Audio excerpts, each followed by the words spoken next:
Hey everybody, thanks for listening to the podcast today. I'm working on growing my YouTube channel at Alex Swire-Clark. I would love for you to subscribe to the channel and like any and all videos that provide value to you.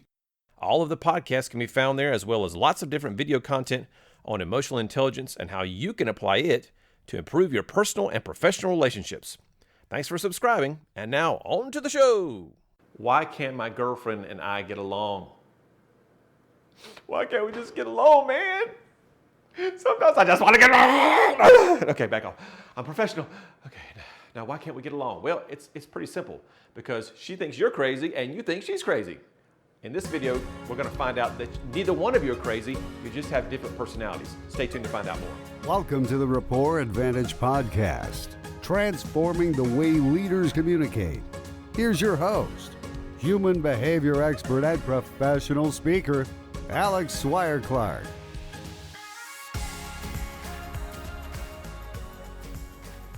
So why do couples fight all the time? It's pretty simple. Couples don't understand each other well enough. So how do we get to that point of understanding? Well, first of all, it starts with self-awareness, then it's an understanding of others, and then learning to adapt our behavior, because that's when real quality communication comes in. We're going to be talking about the DISC model of human behavior today. So if you haven't had a chance to look at those videos, in the description below, there is a link to the high D, high I, high S, and high C videos. And all those really dive deep into breaking down this model of human behavior that we're going to be discussing today.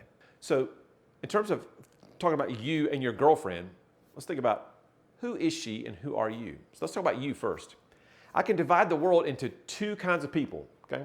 Washington Redskins fans, woo, let's go. No, I'm just kidding. Nobody likes the Redskins because we're terrible. Maybe in 4 or 5 years when you're watching this video, we'll be a little bit better. But right now, we are not good. Anyway, I can divide the world into those folks who are outgoing and then folks who are more reserved. An outgoing person is a person who's fast-paced, enthusiastic, full of life, ready to go, moving all the time. I mean, life is just all about getting to the next thing. Okay, they really enjoy that kind of stuff. And a reserved person, a little slower paced, a little more discerning, slower to get started on projects and whatnot, not going to be the first person to speak up in a situation.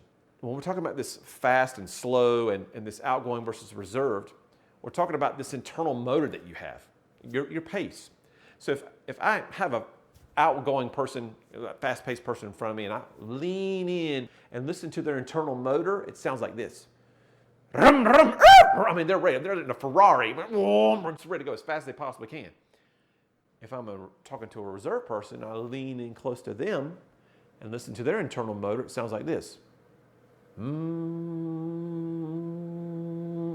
if they get really excited, it sounds like this. Never too high, never too low, which is a beautiful characteristic. But if you're an outgoing person, you don't understand why these people can't get fired up. I mean, let's go. We're going to a ball game. We're going to cheer for the team. Let's rock and roll. Yay. They're just not going to get that crazy excited. So if you're outgoing and you know you're outgoing, okay, let's put a little mental check box there. Dink. Or if you're reserved, let's check that mental box. Now let's move on to a situation where we discover, are we more of a people-oriented person or more task-oriented? People-oriented folks are all about feelings and caring and sharing and the opinions of others, versus a task-oriented person who's all about process, form, function, organization, and getting things done. So from a people-oriented standpoint and a task-oriented standpoint, this is where the majority of conflict comes in. In fact, studies show that 90% of all conflict comes from this division. It's not the original one we talked about, the outgoing versus reserved. It's this people-oriented versus task-oriented side of things. So let's think about that for a minute. Let me give you an example. My wife, huge task-oriented person. On a scale of 100, she is 100. So tasks are her thing, getting stuff done all the time in an organized way. For me, I'm this people-oriented person over here. I'm all about the experiences and the feelings and emotions and stuff. Now, wait a minute. Aren't girls supposed to be like the touchy-feely people and the guy's supposed to be all this direct and get things done? You would think so, but those are gender stereotypes. Your personality, your temperament, your culture, all that plays a factor. So in the relationship with my wife, I'm actually the touchy-feely guy. She's the person that's driven, that wants to see our kids succeed, always checking their homework, making sure they're on task, making sure they've got their scholarship applications for our senior taken care of, making sure they're going to go to the best college and they work their hardest and get to the maximum of their potential. Me? Psst, man, I'm just on the floor playing games. I'm the guy who takes his kid out in the back and stands him 50 yards away and shoots him in the back with a paintball. Oh, and he's on the ground. Oh, Dad, why'd you shoot me? Well, you got to be able to take it on the field if you're going to come play. And so he starts to stand back up and I shoot him again in the back.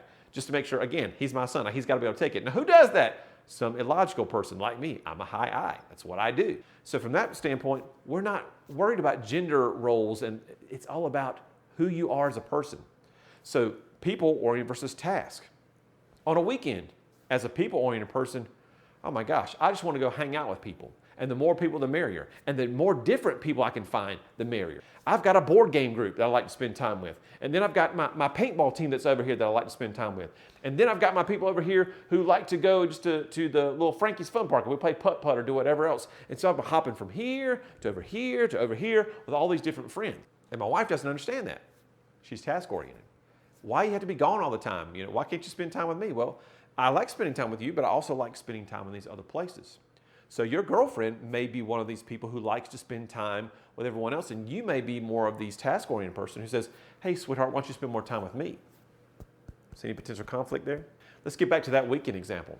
If I'm spending time with my buddies and so forth, or my family, okay, doing all those different things, task-oriented people over on this side, man, we're getting up on Saturday morning at 6 o'clock in the morning. We're going to Lowe's to pick up plants. By 7 o'clock, we're back home cutting grass. By 8 o'clock, we're doing the laundry. 9 o'clock, we've got, we're making lunches for the rest of the week. Just all this big, long list of to-dos that those task-oriented people like to get done. Man, just thinking about that just wears me out right now. I'm like, oh my gosh, my Saturdays are just going to be bogged down.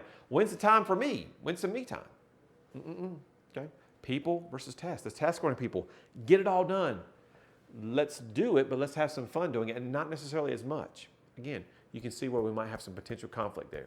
90%, as I said, of all conflict comes from this division, people versus task. And if we don't understand that, we're going to continually butt heads, and our miscommunication is going to go through the roof, and our understanding of one another way down.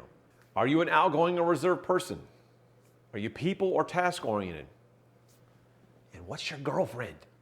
Because that's a really good question too. Understand yourself, then you understand others, and then you learn how to adapt to relationships. Everyone is a unique blend of these 4 traits. No one's just outgoing, and no one's just reserved, and no one's just a task-oriented or just a people-oriented person. We're all a unique blend of these things. If you really want to know who you are, look in the description box below. There's a link to our store page where you can find assessments. Very, very inexpensive, less than 20 bucks a piece. You can really have a deep dive into who you are, and that's going to help transform the way you communicate with your girlfriend or your significant other. Again, go back, description below. High D, I, S, and C will give you some examples of what to look for in the likes, motivators, and really good descriptive words that describe each one of these styles, and that will help you with your social awareness and get you to understand your girlfriend that much better. See you next time.